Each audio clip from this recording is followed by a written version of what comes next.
E vamos lá, vamos em frente, abra sua Bíblia aí, vamos entrar, vamos seguir. Filipenses capítulo 3. Filipenses capítulo 3, bem-vinda também a Mônica, a Mariana, a Glenda, a professora Alice, já falei. E vamos seguir nesse estudo aqui. Eu confesso que eu estava um pouco enferrujado de Filipenses, e quando eu fui ler o capítulo 3, eu falei, nossa, que enrascada que a gente se meteu aqui, né? Que bom se a gente pudesse pular algumas partes da Bíblia, mas não tem jeito. E depois, na hora que você começa a mergulhar nos versículos, aí você começa a sentir de novo o poder de Deus. E eu espero que vocês sintam o que eu consegui sentir aqui quando eu estava preparando isso daqui. Filipenses capítulo 3. Vocês lembram do contexto, né? Paulo está preso em Roma, aguardando condenação, pode ser condenado à morte. Até agora, nos capítulos 1 e 2, ele está dizendo assim, ó, não se preocupem, tá? Se eu tiver que morrer, é lucro para mim. Eu vou descansar, porque, nossa, já foi difícil até aqui. Mas se eu não tiver que morrer, o Espírito vai me usar, eu vou converter outras pessoas, outras igrejas, e Paulo está nesse pique, falando para os seus irmãos lá de Filipos, os gregos lá de Filipos. E aí a gente chega no capítulo 3. E no capítulo 3, Paulo vai falar sobre... Ele começa falando sobre alegria. E aqui eu tenho que perguntar para vocês. Assim como as circunstâncias, tem pessoas que também podem roubar a nossa alegria.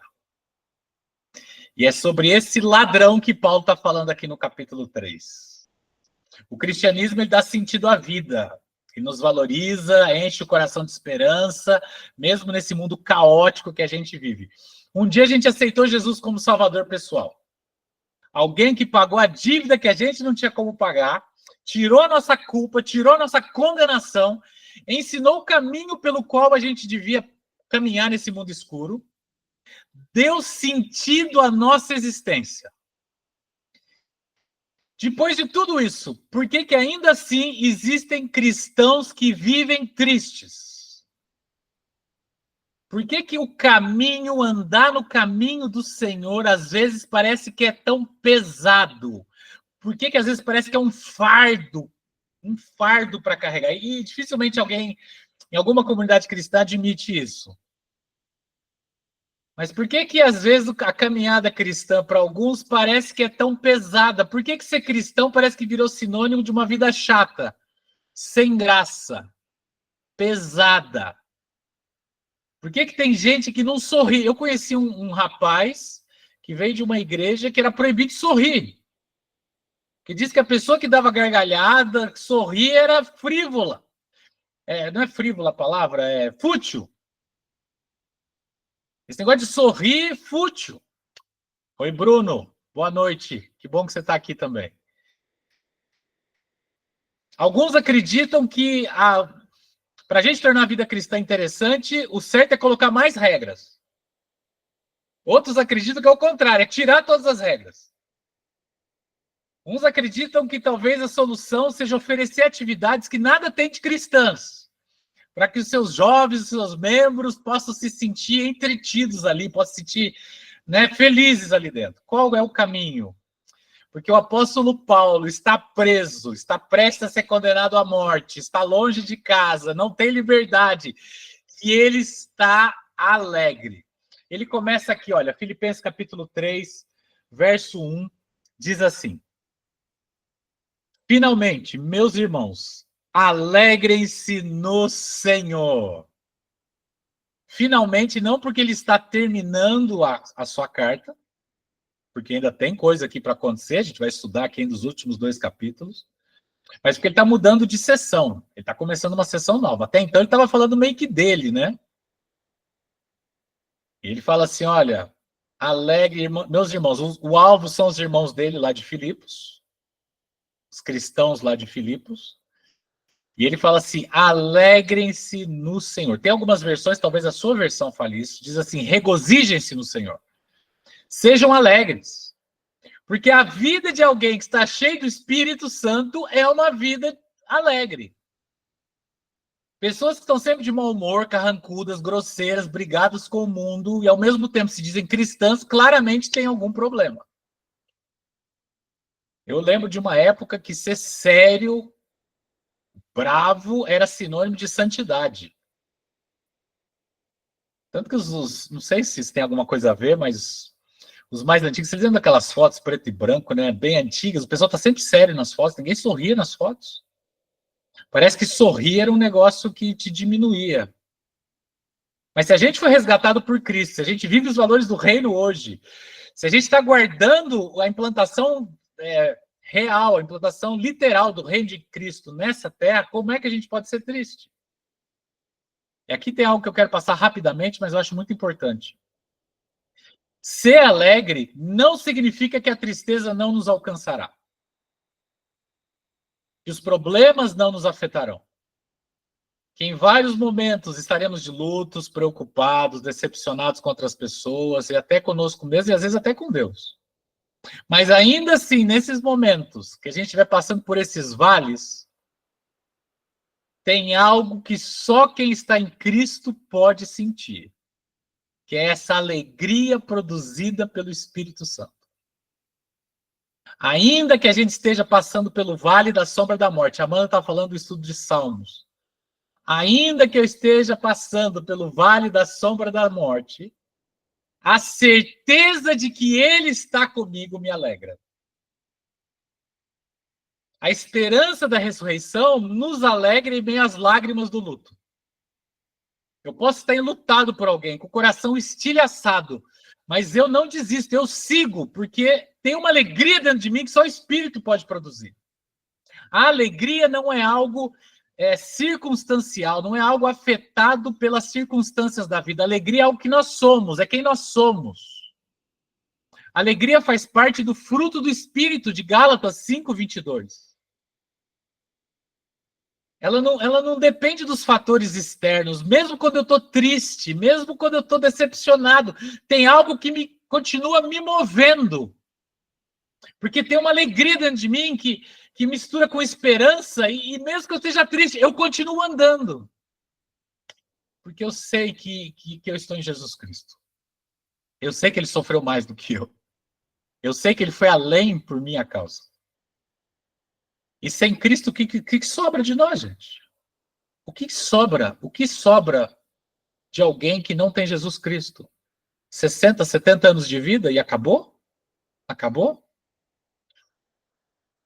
Pois ainda que nós estejamos tristes, chorosos, decepcionados, preocupados, algo sempre vai nos fazer querer continuar, pois no fundo nós temos uma alegria que nada pode abalar.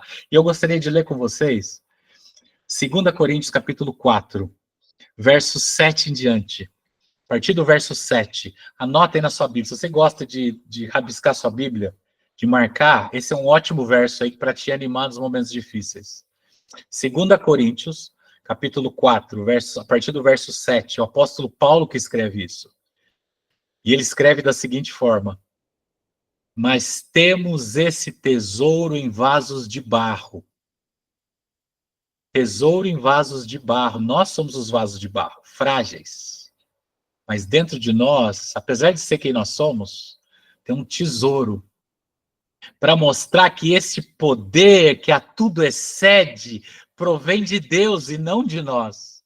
De todos os lados somos pressionados, mas não desanimados. Ficamos perplexos, mas não desesperados.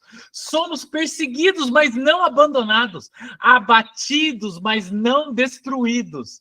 Trazemos sempre em nosso corpo o morrer de Jesus, para que a vida de Jesus também seja revelada em nosso corpo. Vasos de barro, defeituoso, mas a gente tem um poder dentro de nós que excede o entendimento, que nos dá uma alegria mesmo quando a gente está chorando. Uma alegria de querer continuar nesse caminho, continuar vivendo. E é aqui que Paulo fala, queridos, alegrem-se no Senhor. No Senhor, porque a verdadeira alegria vem do conhecimento do Senhor. É o que a gente está fazendo aqui, com a Bíblia aberta, procurando conhecer mais sobre Deus, procurando conhecer mais sobre Jesus Cristo. Daí vem a alegria, que em momentos de dificuldades vai nos sustentar, vai nos manter. Portanto, a caminhada com Cristo nesse mundo de pecado, mesmo com todas as dificuldades que possam existir, deveria produzir em nós alegria.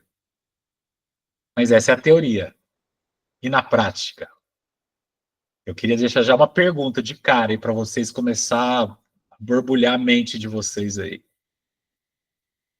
Se nós não fôssemos, ou o fato de nós sermos cristãos, ou melhor, vou perguntar diferente. Se nós não fôssemos cristãos, nós seríamos mais ou menos alegres do que nós somos? Se nós não fôssemos cristãos, seríamos mais ou menos alegres do que nós somos? Será que a gente está se tornando cada vez mais alegres em nossa caminhada com o Senhor? Mas agora Paulo vai falar algo que rouba essa alegria, o que pode roubar essa alegria. E ele segue dizendo aqui, olha, escrever de novo as mesmas coisas não é cansativo para mim e é uma segurança para vocês. Ele está falando de repetir. A gente não sabe se ele quis dizer que quando ele esteve com eles, há tanto tempo atrás, ele já tinha falado sobre isso, provavelmente foi isso, ou se é algo que ele vai falar depois ali, isso está relatado em Atos 16, né, quando ele esteve com eles, ou se é algo que ele vai falar depois, ou algo que ele já falou até no capítulo, nos capítulos anteriores. O que Paulo está dizendo aqui é que existe uma falsa doutrina invadindo a igreja que está roubando a alegria desse pessoal. Quem são os cristãos de Filipos? São gregos, são gentios, não são judeus, que se converteram ao cristianismo. E tem gente invadindo a igreja deles com outras doutrinas e está colocando um fardo sobre eles. Qualquer semelhança não é pura coincidência, porque parece que isso acontece hoje em dia ainda. Esse tipo de ensino, às vezes, dá até um falso senso de alegria, mas, na verdade, de felicidade, mas ele rouba a nossa alegria. E agora aqui ele usa uma linguagem pesada. Olha o que Paulo fala, verso 2. Cuidado com os cães. Cuidado com esses que praticam o mal. Cuidado com a falsa circuncisão. Detalhe, Paulo por 3 vezes usa a palavra cuidado. No grego é a palavra plepo. Cuidado com os cães, cuidado com os que praticam o mal, cuidado com a falsa circuncisão. É como um martelo, você consegue enxergar isso? Um martelo, assim, cuidado, cuidado, cuidado, prestem atenção.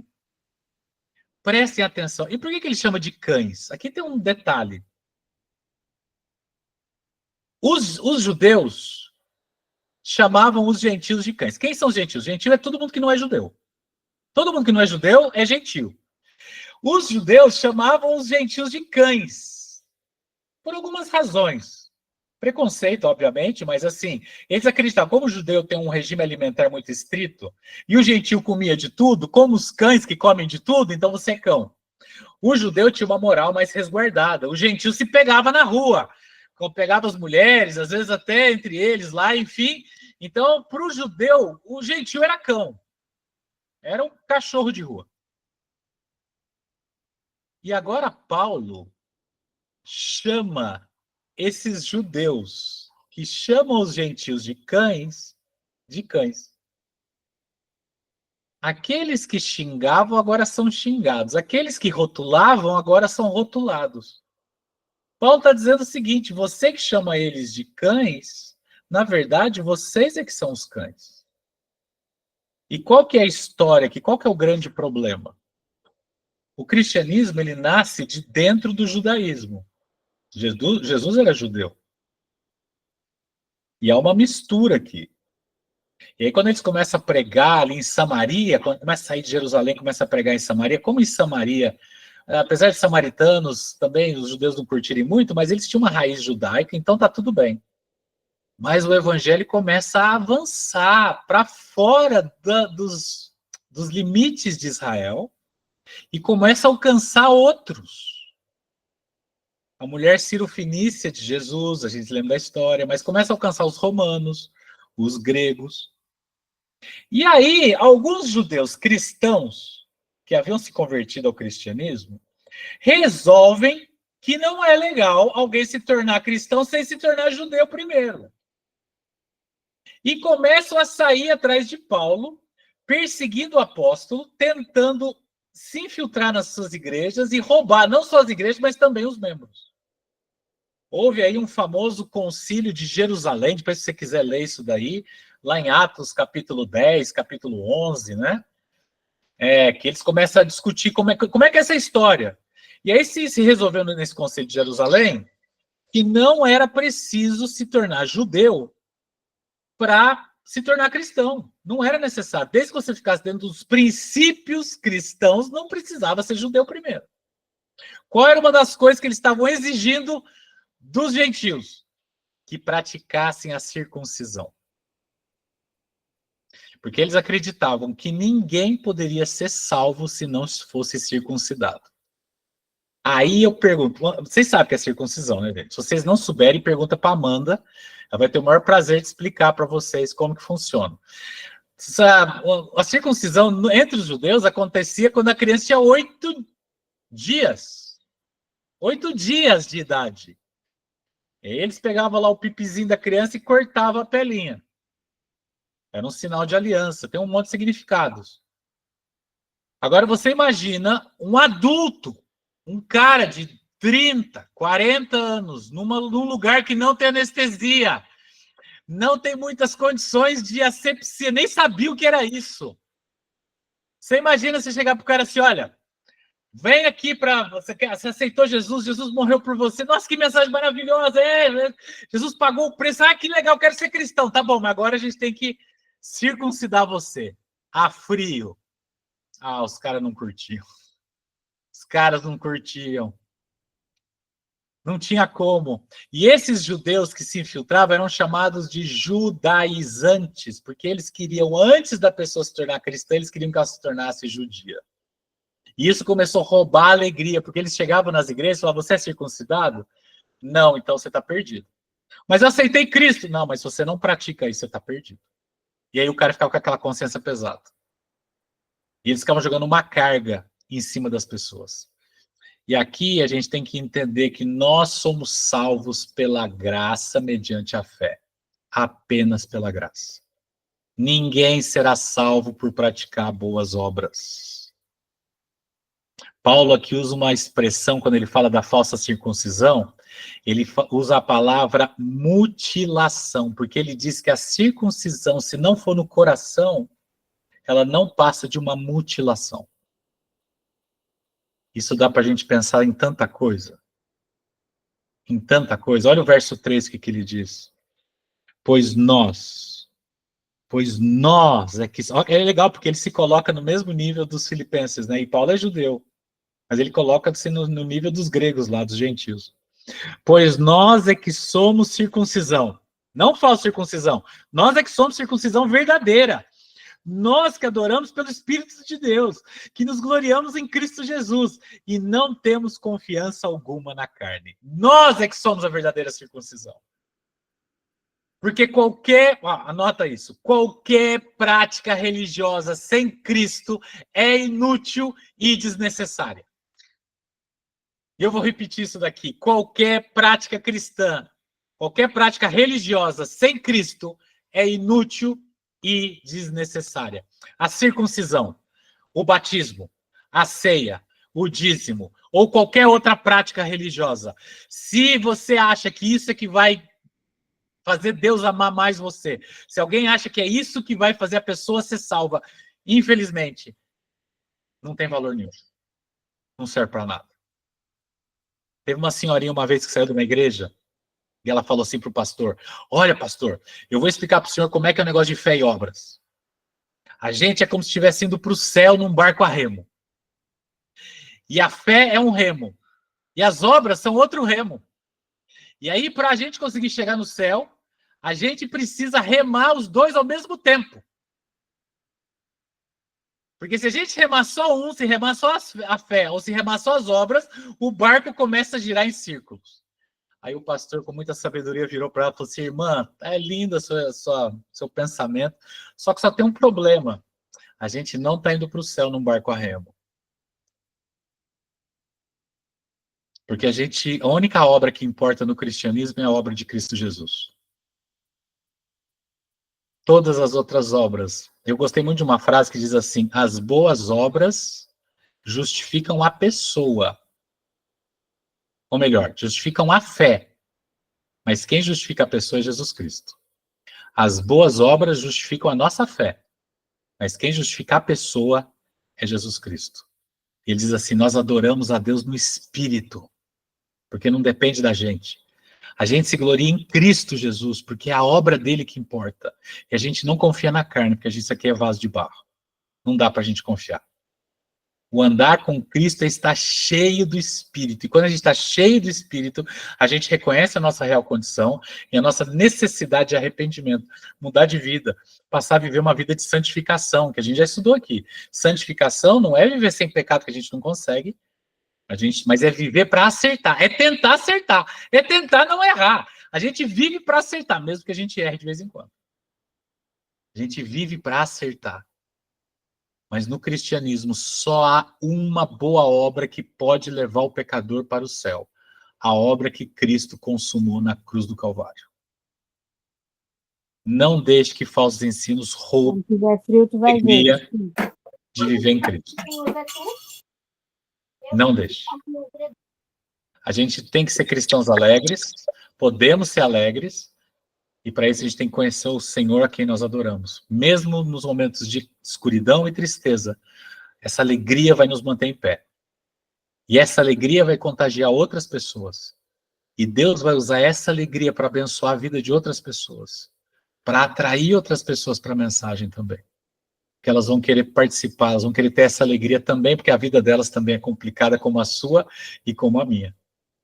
Que Deus nos abençoe para que a gente possa caminhar dessa forma e que nada roube a nossa alegria de estarmos em Cristo Jesus.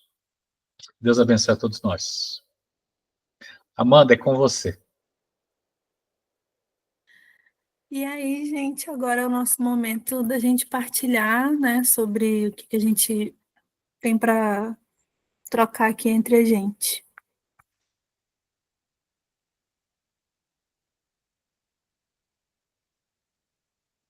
Um de cada vez, tá? Não precisa atrito.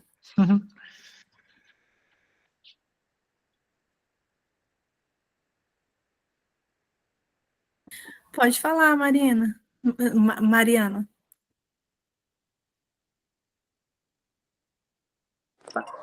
Boa noite, pessoal. Boa noite. Muito bom voltar ao estudo. Acabou que minha conexão saiu, depois eu consegui voltar agora no finalzinho.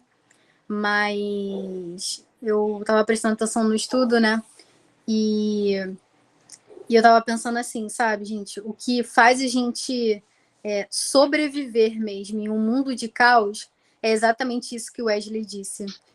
Eu fico imaginando como as pessoas conseguem viver sem Jesus, viver sem isso, porque ninguém está imune de viver, de passar por uma desgraça. Essa é a realidade.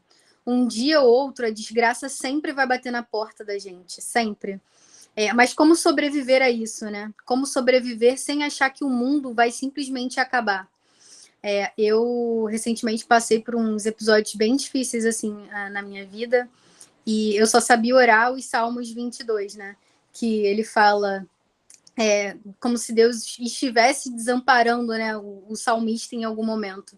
E ele fala assim, Deus meu, né? Ele inclusive a oração que Jesus faz. E não te alongues em atender, não te alongues em ouvir o meu clamor. E eu fico pensando assim, né? Como passar por esse momento de desespero sem ter a quem clamar, né? Sem ter a quem pedir. Porque a gente pede e a gente sabe que às vezes não vai vir no momento que a gente quer, mas vai vir exatamente aquilo que a gente precisa no momento em que a gente está. Então, eu acho que a alegria é essa, né? Independentemente do que aconteça na nossa vida, a gente sabe que o pior dia ele vai passar e que no amanhecer do dia seguinte algo novo irá acontecer, porque sempre vai haver um escape, sempre vai haver uma solução, sempre vai haver uma saída. Então, eu acho que é isso que mantém a gente em pé, independentemente de qualquer situação, de saber que hoje o dia pode ter sido um dia muito difícil, um dia traumático, um dia de puro caos, mas eu sei que eu vou dormir em paz, porque ele me guarda e que amanhã haverá um novo dia e eu terei motivos para sorrir independentemente do que aconteça na minha vida. Eu não vivo de acordo com a oscilação das minhas emoções, né? Mas a verdade que há em mim e que é Cristo Jesus. Então, é isso, assim, é engraçado que a gente, quando a gente é bebê na fé, a gente logo, não que a gente não se desespere hoje, né? Mas a gente logo tem, eu acho que essa é um dos primeiros grandes desafios que Deus coloca para a gente amadurecer na fé, sabe? De saber que a gente não vive de acordo com as nossas emoções.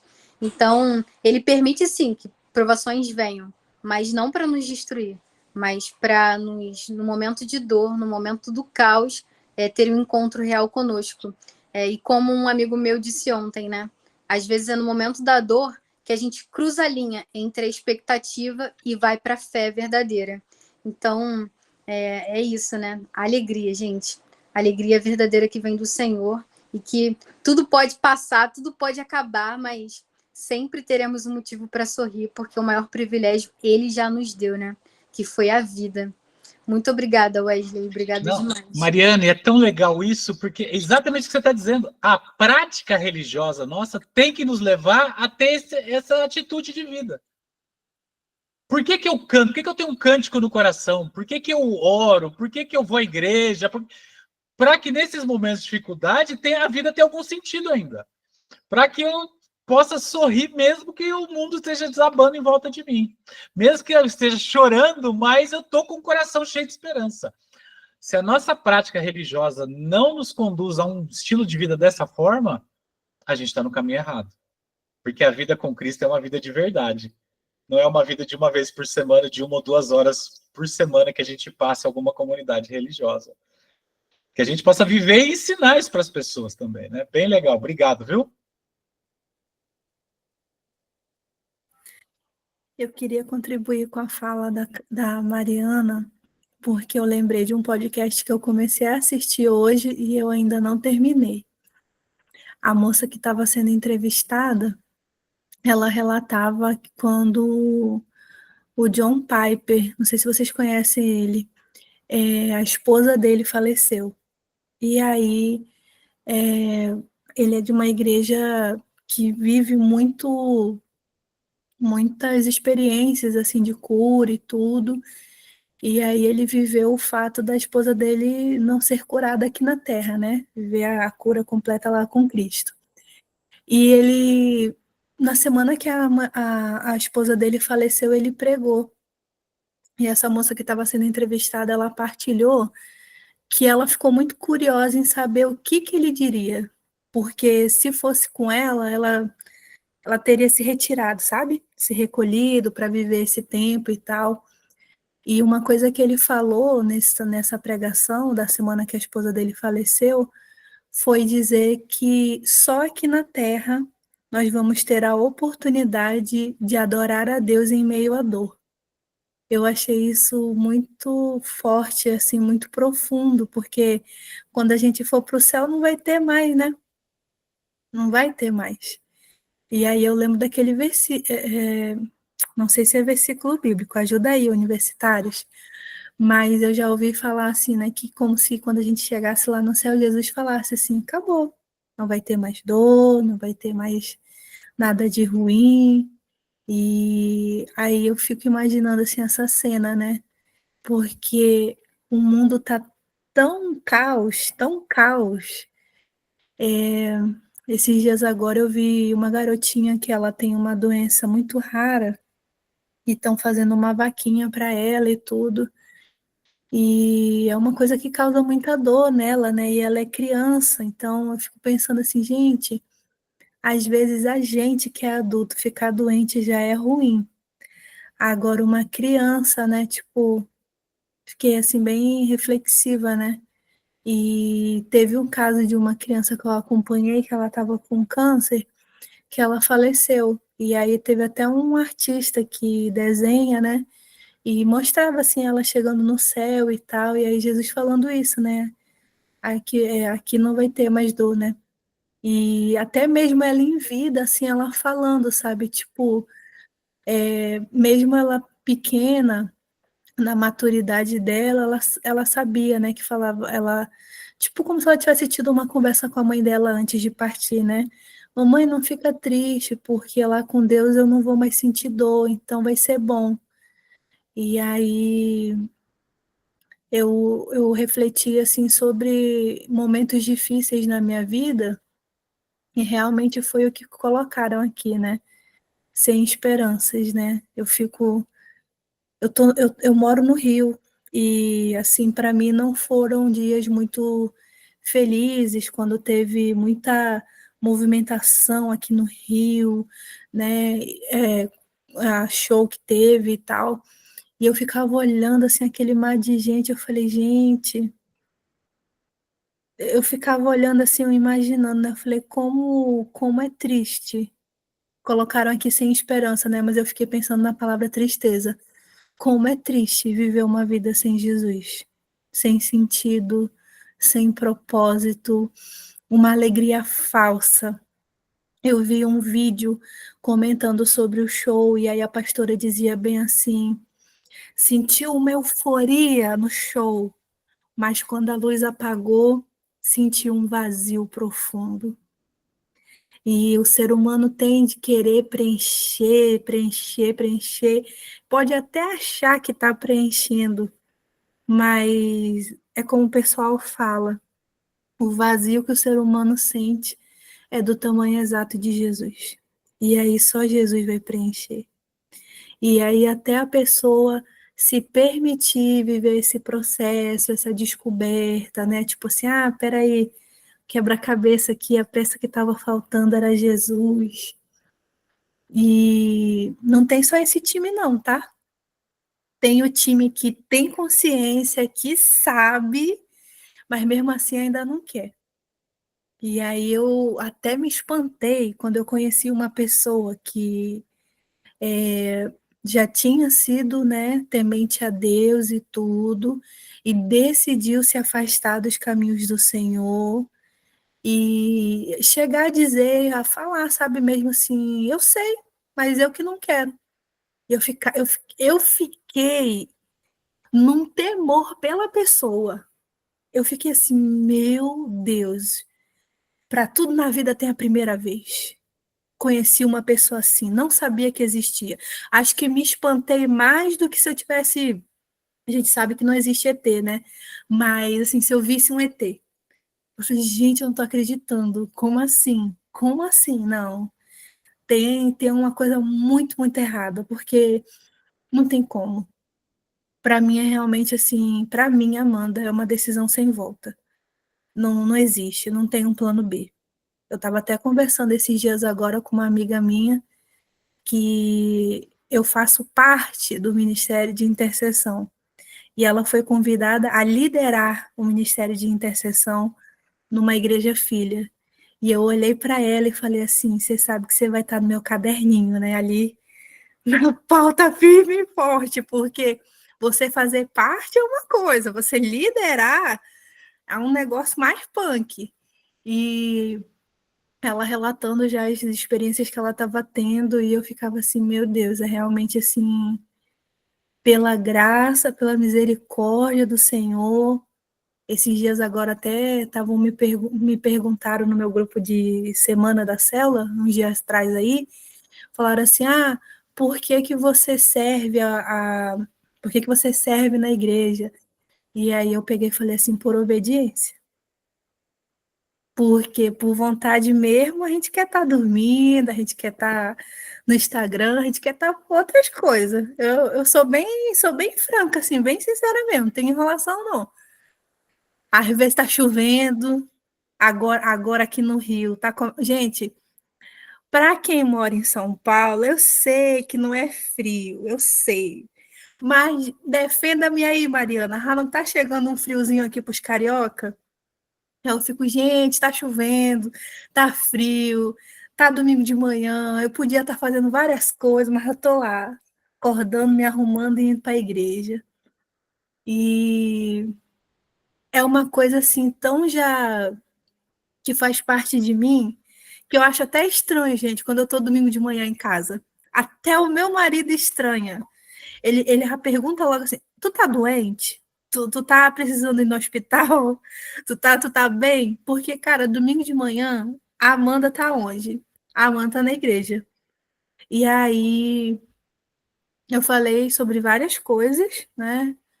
Nessas minhas considerações aqui, mas eu acho que são coisas que o Senhor vai ministrar nos nossos corações. E eu queria agradecer ao Wesley pelo retorno. Estou muito feliz. Glória a Deus pela sua vida. Para quem está aqui pela primeira vez, que eu, sinceramente, assim, eu acho que tem gente nova, né? Esse estudo bíblico, ele acontece, né, a cada 15 dias. É no Meet. O Bruno está sinalizando ali primeira vez. Seja bem-vindo, Bruno. Não vou me arriscar a falar seu sobrenome, porque eu acho que eu vou falar errado. É sempre no Meet, é sempre esse mesmo link, e aí é só você ir fazendo as contas. Uma quinta sim, outra não, e a gente está aqui. Normalmente começa às 7 da noite, vai até às 20. Normalmente o Wesley fala por meia hora e depois fica meia hora para a gente falar. E o que mais? Acho que é isso. Vou passar para quem quiser falar agora.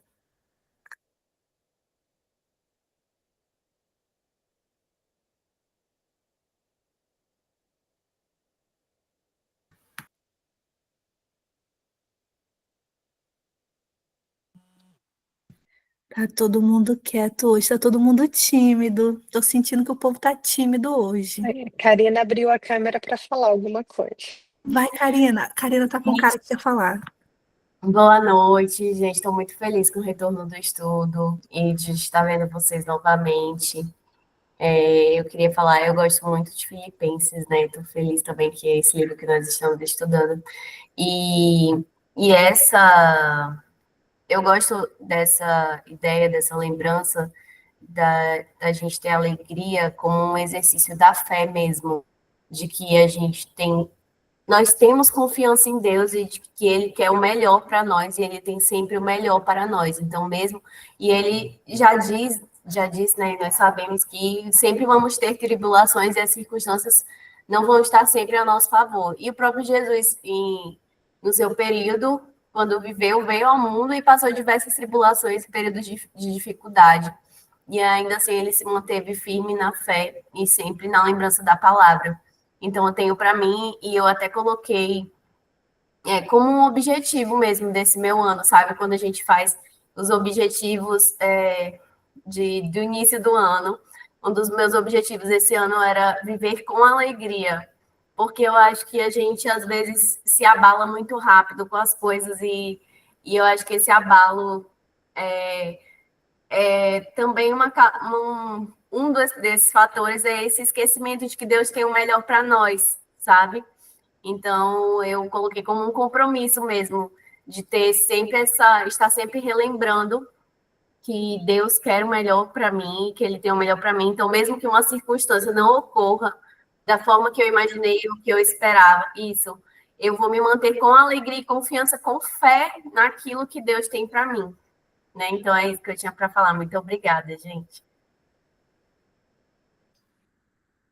Faz toda a diferença, né, Karina? Sabe, eu gosto muito do exemplo do apóstolo Paulo. O apóstolo Paulo era aquele cara que falava assim, né? Vocês vão me fazer sofrer? Mas, glória a Deus, porque Jesus sofreu muito mais do que eu. Vocês vão tirar minha casa? Mas Jesus prometeu que eu vou ter moradas. Então, tudo bem. Vocês vão tirar a minha vida, mas a minha vida está guardada em Jesus Cristo. O que vocês podem fazer comigo? Ou seja, não é assim uma falsa alegria. É o que eu quero dizer. Às vezes a gente está triste, às vezes a gente está abatido, né? Mas a gente não desiste, porque tem uma alegria dentro da gente que nos mantém em pé. E é isso que a nossa prática religiosa tem que nos levar. Tudo que a gente faz é legal, mas lembrando que a gente tem que ser alegre no Senhor, no conhecimento de Deus, na busca dele todos os dias, porque é isso que nos mantém. Bem legal.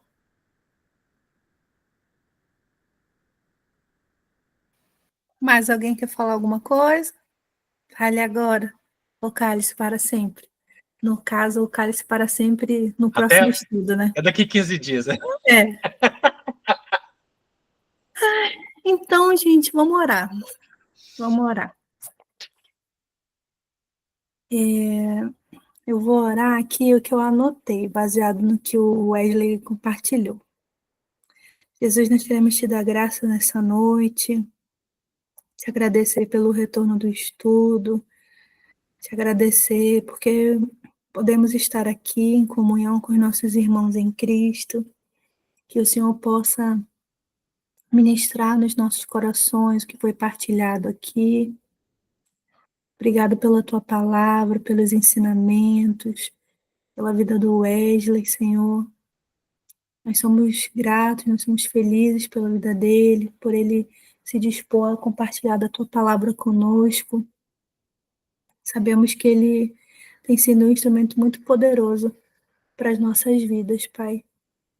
Que o livro de Filipenses possa falar muito aos nossos corações, essa retomada de estudo, o capítulo de hoje, Senhor, o capítulo 3, o trecho, Pai, alegrem-se no Senhor, seja uma verdade nas nossas vidas, que os nossos olhos sejam fixos em Ti, Pai.